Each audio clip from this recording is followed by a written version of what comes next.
La grâce est première, elle conditionne l'exercice de ma liberté. C'est là une vérité profondément évangélique, donc catholique. Sans Jésus, je ne peux rien faire. Cependant, comme l'écrit saint Augustin, celui qui m'a créé sans moi ne me sauvera pas sans moi. Souvenons-nous, en ce temps de carême, se convertir est un acte qui dépend aussi de moi.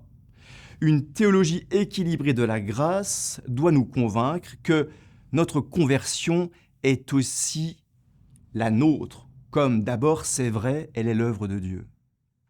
Mais justement, selon un ordre qui laisse l'initiative souveraine à Dieu. Ma conversion, pour parler en chiffres, c'est 100% l'œuvre de Dieu, mais 100% aussi la mienne.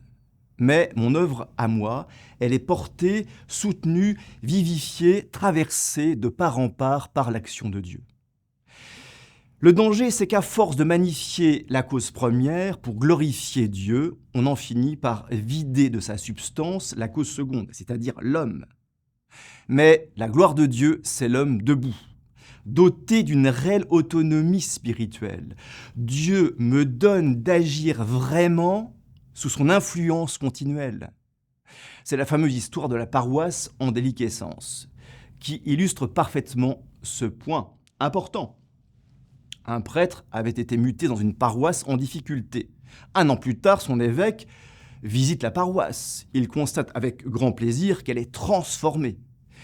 Désireux de manifester sa satisfaction, tout en préservant l'humilité de son prêtre, il lui dit « Quel magnifique travail l'Esprit Saint a fait dans cette paroisse par votre intermédiaire !»« Oui, monseigneur, répondit le prêtre, mais vous auriez dû voir l'état de la paroisse lorsque le Saint-Esprit était seul à s'en occuper.